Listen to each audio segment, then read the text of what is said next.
Ya, kita bersama dalam segmen Bisai Tahtu, tajuk yang kita akan bincangkan 10 celik akal dalam pengembangan insan, dan kita bersama tetamu undangan kita pada hari ini. Alhamdulillah sudah pun berada di sisi kiri saya, tidak lain tidak bukan yang saya hormati Tuan Rusli bin Bujang. Assalamualaikum Tuan. Waalaikumsalam warahmatullahi Apa kabar pagi ini, sihat ya? Alhamdulillah, alhamdulillah.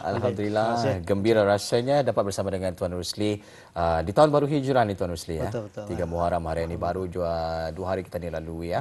Hari ini masuki hari yang ketiga. 10 celik akal dalam pengembangan insan, betul tajuk kita ni Tuan Rusli ya? Betul, betul, betul. Okey, baik. Jadi sebagai pembukaan ataupun mukadimah kita dalam segmen Bisai Tahtu ni, mungkin Tuan Rusli bisa memberikan sedikit mukadimah mengenai dengan topik kita ni hari ini ya. Apa dia 10 cilik akal berharga dalam pengembangan insaniah dan dapat memberikan sedikit bayangan tajuk dan juga konsep hijrah pada prinsip-prinsip yang terdapat di dalam pengembangan diri seseorang insan tersebut. Silakan Tuan Rusli. Alhamdulillah, terima kasih Ali dan Atullah. Sebelum itu saya cakap selamat tahun baru Hijrah Selamat kembali. 1446. Sebenarnya belum payah saya buat mukadimah pasal Atul sama Wali sudah membuat mukadimah terus rumusan. Yang awal tadi itu sebenarnya sudah 100% memang sudah tu. Ia tu sudah rumusannya tu. Kata ni, mula kata ni memetik hikmah, mengambil ilmu kan. Betul. Cuma kadang-kadang dia tadi buat, hujung pangkalnya itu tu, membuat itu yang dah ada. So, banyak buku-buku motivasi, beribu-ribu diterbitkan di sana sini. Tadi baca juga, ada yang sampai ketagihan, lagi yang baca mau baca buku-buku motivasi ini ataupun self help lah bahasa Inggrisnya lah. Itu yang saya sebutkan sana tu pengembangan insan itu sebenarnya saya merujuk pada buku self help, buku-buku bantukan diri lah. Cuma itu buku-buku dia menyuntik semangat dalam orang, tapi untuk membuat satu yang dada, itu isunya tu di sana tu. Macam mana kalau dapat buku ini menyuruh orang tu membuat itu, bang. Lepasnya baca tu dibuatnya terus, bang. Semangat ada, tapi membuat satu yang jarang. Nah, ini yang ingin saya ingin kurapakkan. Apa kita sudah disentuh, sudah spoiler. Tapi alhamdulillah Artinya kami baca untuk fikiran kita. Tanpa perbincangan sebenarnya. Ya, Tapi alhamdulillah artinya berarti memang sebenarnya sudah kita diketahui, Pak. Sebab itu tak poin yang pertama yang saya ketengahkan ni, bahwa isi-isi dalam buku-buku motivasi, buku-buku bantukan diri tadi ni ada yang baru sebenarnya. Bahkan ada yang original, Pak. Apapun bukunya. Katanya Stephen Covey contohnya bukunya ada 7 Habits of Highly Effective People 7 sikap ataupun habit orang-orang yang punya berkesan lah. 7 itu sebenarnya ada yang habit ni alang sudah awal sekali juga maka tadi madahkan kata ni apa apatah lagi orang kata ni misalnya buat itu yang ada so ini memang sudah so maksudnya indah lagi ada rahasia sebaliknya apa kunci-kunci seseorang itu berjaya ya. Ada cuma yang apa yang menjadi rahasia bukan rahasia tapi yang menjadi isunya di sana adalah kadang-kadang perkara-perkara asas itu yang sudah diketahui dalam agama kita ini, sudah ketahui dalam budaya kita ini. Tapi tinggal lagi, kenapa tak orang itu tidak membuat itu, Pak? Tidak ada semangat untuk melakukan itu, amal itu. Kadang-kadang bahkan kalau salah satu bahayanya ataupun toksiknya, kita ini membaca buku-buku tentang macam mana buku self-help-nya, kita ini berfikir seolah-olah sudah merasai kejayaan itu, Pak. Merasa sudah bersemangat misalnya. Tapi setakat rasa saja, buatnya tidak ada. Itu yang boleh menjadi bahaya. Ini yang sering kita alami juga apabila kita ni melihat video-video motivasi yang kadang-kadang memberikan rangsangan yang berkobar-kobar lah kepada diri kita ni untuk menjadi seorang yang berjaya. Kita rasa bersemangat tapi hanya pada ketika itu sahaja. Keesokan harinya berbalik semula, indah bersemangat. Jadi kita memerlukan semangat itu lagi, dengar lagi, lihat lagi, baca lagi. Itulah yang kadang-kadang menjadi kesan yang tidak kata orang mendatangkan kesan yang positif kepada diri kita ini. Dalam konteks perbincangan pagi ini, itu artinya kita ini sudah masuk dalam perangkap atau perangkap perangkap self-help tadilah buku-buku kendiri yang menyuntik semangat. Kita ini merasa bersemangat, kita ini merasa sudah tahu untuk melakukan apa, itu belum melakukan. Jadi tadi terperangkap. Cuma kali kalau dapat kata tadi kita, kenapa kita ini mudah untuk tersuntik semangat, termotivasi, terdorong itu? Ya ada selalunya berpunca daripada kita ini merasa berpuas hati dan kehidupan kita ini.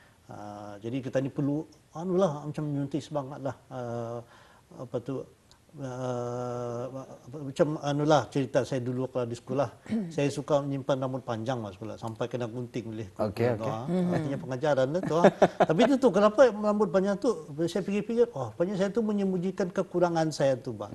Dan contohnya kurus apa tu kena belum menerima hakikat diri kita dia tu bang. Jadi jadi masa itu rajin tadi mencari buku-buku untuk menyuntik semangat tadi. Saya masih ingat buku yang pertama saya baca itu oleh Unleash Your Potential oleh siapa ni Tony Robbins apa ni lah anunya. Untuk saya bersemangat lah sebenarnya. Cuma itu tu buku dibaca bersemangat sudah. Terasa ada perubahan, tapi perubahan itu di perasaan saja. Perasaan saja. Berbuat itu yang hanya tinggal di dalam minda kita ni sahaja. Pikiran saja. Membuat itu ya. Nah itu kuncinya persoalannya sekarang. Di mana kita ni mengubah ya daripada pemikiran, daripada perasaan tadi kita ni terjemahkan kepada perbuatan. Tindakan yang sebenar. Nah itu di sini kita juga. Saya ambil rumusan di jongnya. Pasal semangat sudah kurang katakan. Soal kita juga yang cantiknya agama kita ni itu. Agama kita ni ia menyuntik semangat juga. Baca ilmunya. Kalau meninggal, insyaAllah ada kalau seorang muda akan membantu kita dalam sana. Suruhnya baca. Kerjakan solat supaya kita memperoleh syurga dan sebagainya. Tapi anda setakat menyuruh bagi motivasi itu. Diikuti dengan perbuatan. Sembahyang, dibuat ada tugas-tugasnya. Untuk kita ini menjadi orang yang bangsa yang mempunyai keprihatinan yang tinggi. Disuruhnya kita ini bersedekah. Buat sedekah itu benar-benar. Sembahyang untuk kita ini ada kawalan diri. So dibuat, sembahyang itu dibuat bah. So artinya bukan hanya setakat menyuntik semangat, berinspirasi, tapi disuruhnya buat. So hujung pangkalnya juga, ini rumusan yang keduanya, ternyata banyak buku-buku self-help ini tadi yang kata dibacanya, kononnya kata ni mengambil hikmah daripada orang-orang barat, dari baju pemikiran. Ternyata indah. Bahawa bila kata ni baca, habit, pentingnya habit, perlunya ada motivasi, perlunya ada matlamat dalam hidup, perlunya ada happiness advantage-nya, hadirkan kebahagiaan dan sebagainya tu, ternyata semua asas konsep-konsep itu sudah ada awal dalam agama kata ni. Artinya ia makin mendekatkan kata ni dengan agama kata ni. Macam itu. Menarik Jadi sekali ya. memang menarik tajuk Anif. Tadi sudah membaca, orang tadi membaca tradisi lain ya untuk memberitahukan kepada penonton kita ni. Baru intinya ni. Sedangkan kami itu akan mencari lagi ilmuan ni daripada tuan sendirilah dengan tajuk yang dibincangkan. Tapi kan saya memang tertarik dengan apa yang tuan katakan pasal perubahan ni. Dan ketan ini sering mendengar motivasi-motivasi. Saya pernah mendengarkan satu motivasi juga. Motivasi ini boleh kita dengar untuk membakar semangat. Tapi kadang-kadang ianya semangat itu sekajap itu saja seperti yang tuan katakan tadi. Untuk mempraktikkannya tu memang kadang-kadang lepas ni semangat, terasa esok lusa layu. Katanya motivasi itu disertakan dengan disiplin. Jadi pandangan tuan sendiri. So balik semula tadi syawal tadi tu dah. Ya kata dia motivasi je. Lepas tu disiplin lagi nya. Tadi pun menjaga disiplin kita ni. Lagi nya perlu tuliskan segala matlamat dari hidupnya. Matlamat pertama 1 2 3 dan seterusnya. Tapi itu ya singan-singan macam itu saja. So ia berbalik kepada perbuatan ini tadi, tindakan sebenarnya itu. Tindakan itu akan membawa perubahan sebenarnya itu. Action itu. So artinya selain daripada kita menyuntik semangat ada mesti ada dipanggil activity based berasaskan kegiatan, berasaskan perbuatan apapun yang kita ni suruh anak-anak tu. Saya teringat macam anak saya ni lah untuk macam-macam untuk menyuntik semangat darahnya ni. Semangat. Saya dalam keadaan harian ni pekerjaan itu payah dicari apa kan. Tadi perlu aturannya saya mengadakan sendiri pekerjaan itu. Create our own job sebenarnya. Ani. Bagilah idea-idea mungkin Ani. Macam ya semangat pulang. Tapi sama ya Indor pun terpakai tu bukan ada saya sendiri tu dalam TV lagi mana perlu dia bagi motivasi apa, bagi inspirasi apa ni. Tapi bila kawannya bercakap hal yang sama konsep cerita tu sama. Banyak ada kawanannya ya start buka bisnes soalnya yang saya cakapkan itu. Itu di sini artinya tadi itu ini ada kaitan dengan packaging ini tadi. Ternyata bila mendengar daripada orang lain atau mungkin orang yang berkaliber ataupun daripada zaman dulu ni yang 1000 tahun dulu amalan ni dia saya menjadikan macam sehingga ia mengubah saya menjadi macam ni dan dia sudah percaya bandingkan dengan saya ni. Itu ada kaitan dengan packaging ini tadi untuk membuat orang itu berubah. So artinya itu artinya apapun yang kita buat ia mesti ujung pangkalnya itu kepada kegiatan itu. Jangan setakat kita menyuntik semangat tapi mesti beralih daripada mengubah modnya itu. Mod berfikir kepada mod bertindak. Itu yang mesti wajib. Itu tahu kalau macam Indong memberikan nasihat payahkan diterima. Tetapi kalau orang di sekeliling rakan-rakan sebaya ataupun kawan-kawannya mudah untuk mereka menerima apapun juga nasihat dan juga saranan. Tetapi kalau nasihat dan juga saranannya baik, alhamdulillah.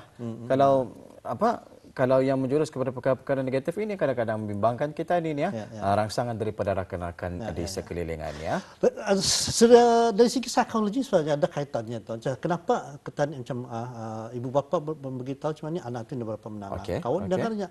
Bahkan dalam agama kita ni sudah beritahu kunci kehidupan bahagia dalam kehidupan ini untuk kita ni betul sabar, ikhlas dalam apa yang kita ni lakukan ini, reda dengan segala pemberian Allah Taala itu sudah awal video kata.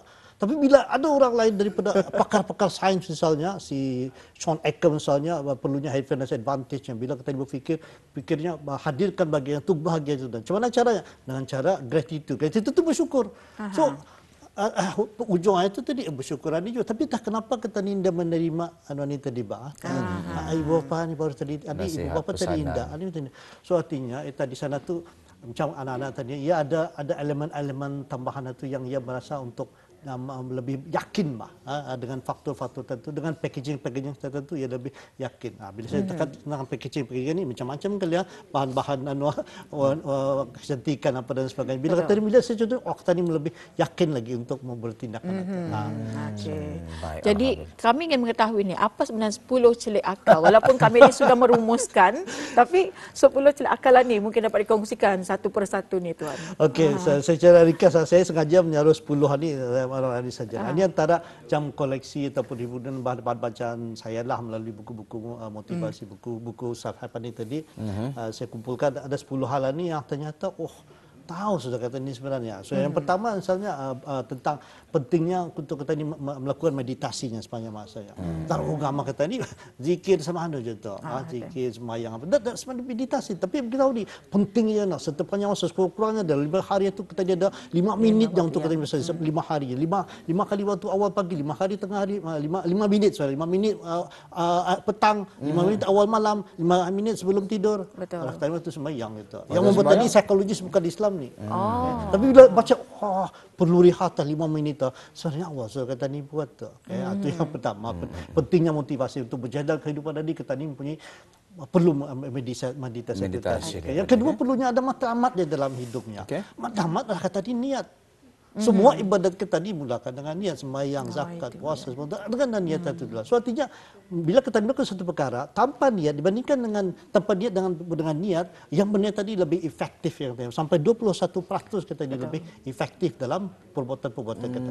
Goal atau penetapan matlamat. Yang ketiga tentang suruhnya bangun paginya, wake up early in the sampai artinya menjadi 4 AM clubnya nama buku artinya itulah bangun 4 pagi ni. Apa pagi awal sudah kita ni orang Islam sebelum subuh. Sebelum waktu lagi. Tahajud pukul 2. Betul. Tahajud pukul 2 subuh dan sebagainya. Tapi bila tadi baca ni, yang ditulis orang pakar, ditulis dengan orang yang pernah mengalami segala liku-liku kehidupan, kita ni lebih percaya ke dia. Padahal awal sudah dipergikan kita ni. Itu tentang bangun alia. Kemudian untuk semangat pentingnya untuk kita ni lifelong learning. Terus tadi belajar.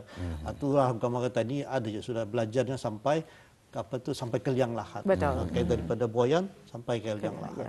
So artinya lebih advance lagi katanya tu bah. Dan yang kelima pentingnya untuk kita ni menjaga rutin. Ini berdasarkan buku-buku ni sebenarnya pentingnya tu kita ni punya rutin tertentu bah supaya rutin itu yang akan menentukan kejayaan kita ni. Lebih berstruktur kehidupan kita ni tu bah. Bila saya katakan rutin, solat kita ni ambil solat itu membuatkan kita ni merutinkan kita ni untuk melakukan sesuatu secara berstruktur itu. Dalam sehari itu hendak kita ditinggal ada masa-masa cukup itu. Jamnya zuhur, cukup jamnya asar. Saya baru balik dari Italia juga minggu lepas. Lepas itu itu yang saya cari itu azan itu indah paksa mencek sendiri, paksa mencek untuk berapa sudah. So kan sini tanpa kata disedari azan itu sentiasa ada, di mana petani selalu kedengaran azan itu. So itu ketani itu dirutinkan dengan kehidupan yang ukhrawi betul sebenarnya. Allah SWT itu mempersiapkan ketani itu untuk kehidupan yang di atas sana itu. Hanya abadi, bukan di atas sana, hanya abadi. Jadi nama itu habit. Habit sudah saya cakapkan tadi banyak tentang buku Stephen Covey, The Power of Habit dan sebagainya. Habit ini pun, ternyata habit itu lagi banyak lah dalam agama kita ini. Yang pentingnya gratefulnya, berterima kasih, bersyukur. Konsep syukur. Okey. Qanaah ya. Qanaah. Dalam lagi tu. Lagi dalam tadi. Konsep syukur, okey, gratitude. Ini penting dalam buku-buku tadi. Lepas tu yang ke berapa tu? Ketujuh, pentingnya untuk mengambil makanan yang sehat. Cuba agama katanya halal dan baik, halal dan thayyiban, halal makanan yang halal dan baik. Dan ke-9 adalah pentingnya exercise. Okey. Petani bereksersis. Ini sampai hari ini dipanggilnya hope molecule-nya. Bila petani melakukan pergerakan saja, atau akan maksudnya umur petani bertambah sekian second. Just melakukan pergerakan saja menjadi lebih sehat lagi. So artinya namanya pergerakan apa ini memang sudah ada dalam ibadat-ibadat kita itu. Ibadat itu berbentuk pergerakan. Haji pun kebanyakannya berbentuk pergerakan. Betul. So memang sudah ada. Dan akhir sekali itu yang ke-10, pentingnya untuk kita ini ada dipanggil bahasa Inggeris itu act of kindness, melakukan sesuatu kebaikan kepada orang lain. Sedekah. Sedekah. So kenapa saya sengaja saya kaitkan 10 konsep tadi, saya kaitkan dengan agama. So ternyata ada sudah agama kita ini menyuruh kita ini. Ataupun kearifan lokal lah, misalnya local wisdom, orang tua kita ini sudah memberitahu. Cuma kita ini tadi balik semuanya kita ini dah berapa mendengar, kita ini mengamali kepada yang barat ataupun penemuan-penemuan sains apa tadi.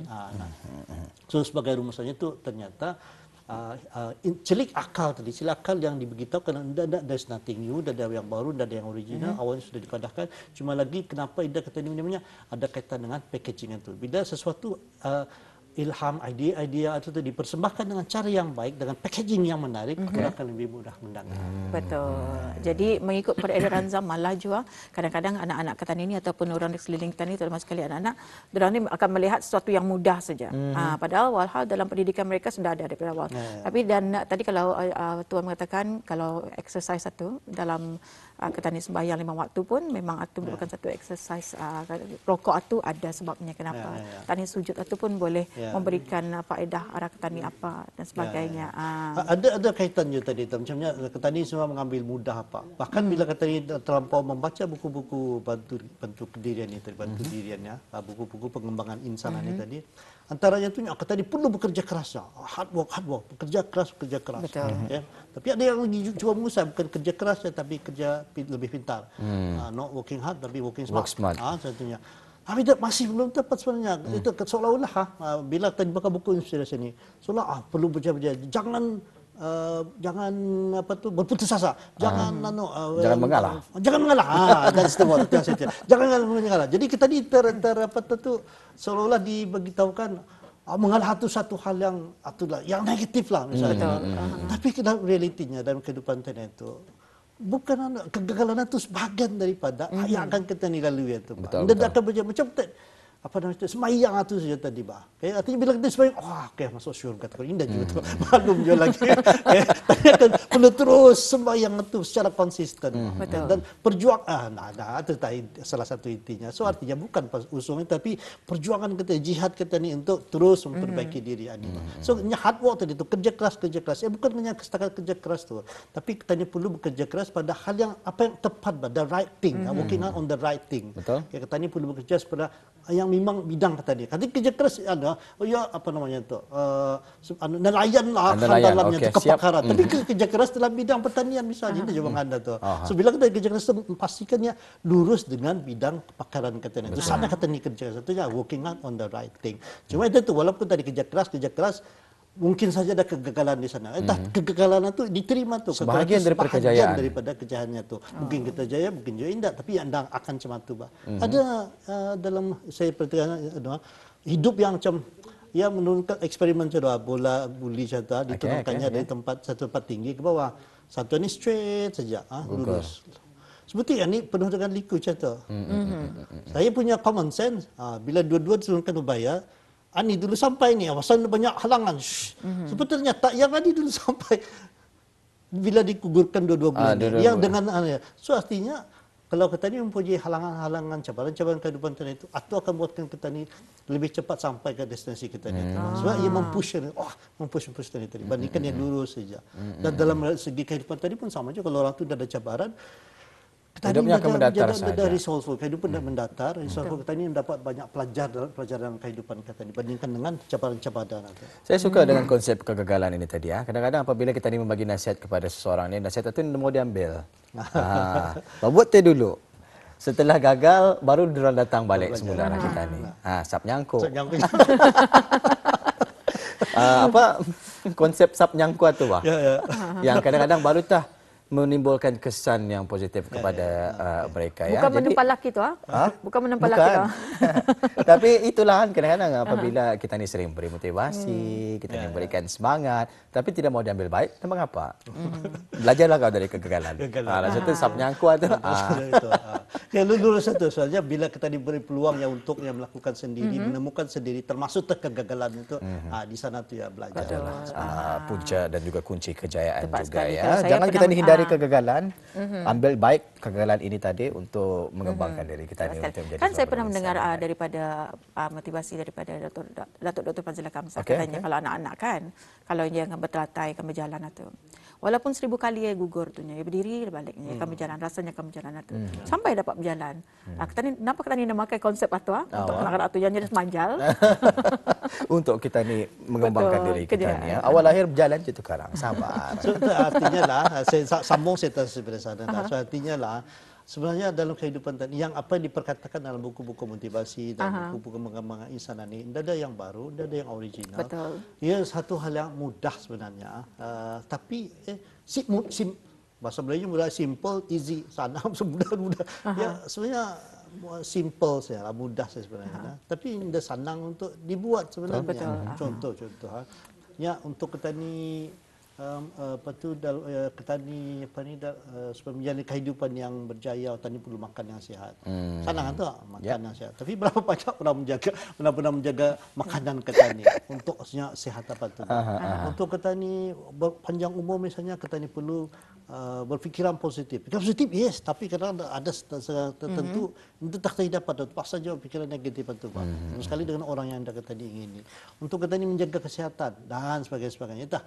Sebenarnya mudah, atau yang panggil itu yang disampaikan itu sebenarnya simple tapi not easy. Yang not easy itu yang membuat tadi. Easier said than done, bah. Membuat yang balik sebab membuat satu yang dari. Satu tahu orang mengatakan kalau petani berjaya, benar petani berjaya dengan usaha untuk menuju kejayaan itu. Tapi dalam topik yang telah dibincangkan ini, apakah antara ajaran agama dan juga perkembangan insan yang boleh Tuan rumuskan dalam topik kita ini pada hari ini? Okey, alhamdulillah.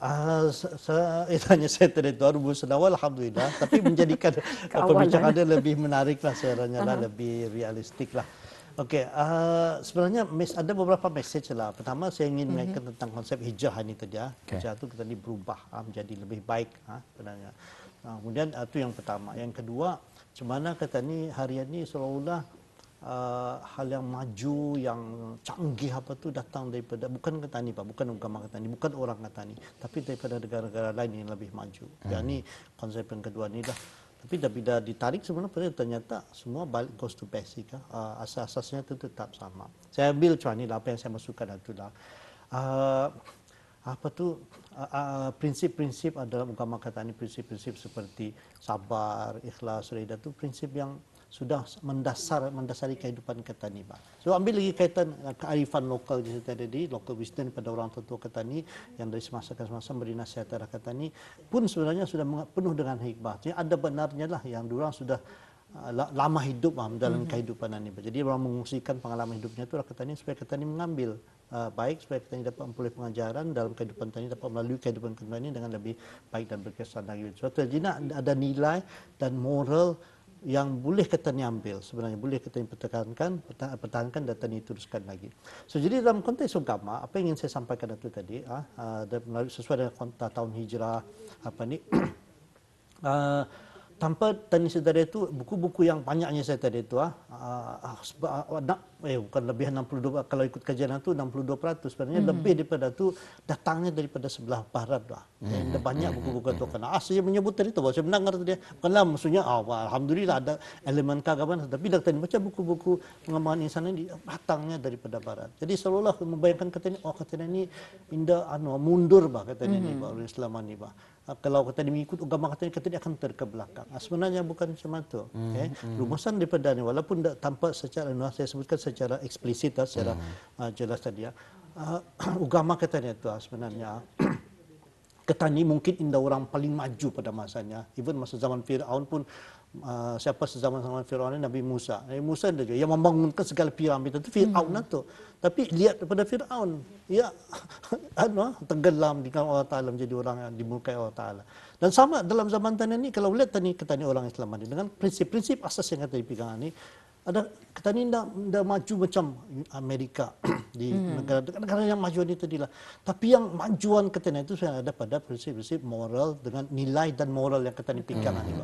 Nilai moral yang kita pegang ini Ketani itu akan menjadikan Ketani itu berjaya bukan hanya di dunia ini tapi bicara di akhirat. Tujuan Ketani itu sebenarnya bukan di dunia ini sahaja. Kita ini ada buat kehidupan selepas dunia ini nanti. Lurus cantik dan satunya bila Ketani memegang kepada nilainya asas tadi itu kan sabar, ikhlas apa bila kita berpegang pada ini artinya dimanapun kita ni ditaruh atau di negara maju kah tidak maju kah negara berjaya tidak berjaya kah gagal kah apa kita ni akan tetap juga terus berjaya lagi sebab kehidupan itu bukan ditaruh di sini tapi akan berakhir di akhirat itu. Luar biasa sekali ya. Menarik tajuk yang kita ketengahkan pada pagi ini berkenaan dengan 10 cilik akal dalam pengembangan insan. Jadi mudah-mudahan bukan sahaja pagi ini Tuan Rusli dapat membakar semangat motivasi Auda untuk berubah, berhijrah menjadi seorang yang lebih baik lagi daripada sebelumnya. Mudah-mudahan kita ni membuatlah ya apapun jua impian, target, misi, impian dan juga cita-cita kita di tahun baru 1446 Hijrah ini. Jangan tinggal di awal tahun sahaja, hendaknya ianya istiqamah berterusan sampai bila-bila merubah kita menjadi seorang insan yang lebih baik. Kan kita selalu menyoal apa-apa antara kita punya misi dalam kehidupan kita ni, kan? Tapi kadang-kadang misi itu sudah sampai, belum lagi pertengahan pun sudah ia terbengkalai. Tapi sebenarnya tindakan kita ni, tindakan ataupun perbuatan kita ni itu indah menepati apa yang ingin kita ni capai. Apapun, sekali lagi ribuan terima kasih kita ucapkan buat Yang Mulia Tuan Rusli bin Bujang, kaunselor profesional yang kita undang pagi ini dalam segmen B Saya Tahtu membawakan tajuk 10 cilik akal dalam pengembangan insan. Sekali lagi selamat Tahun Baru Hijrah Tuan Rusli, mudah-mudahan kita ni berrezeki berjumpa lagi di lain kesempatan dengan perkongsian tajuk yang lain pula. Assalamualaikum. Wassalamualaikum warahmatullahi wabarakatuh.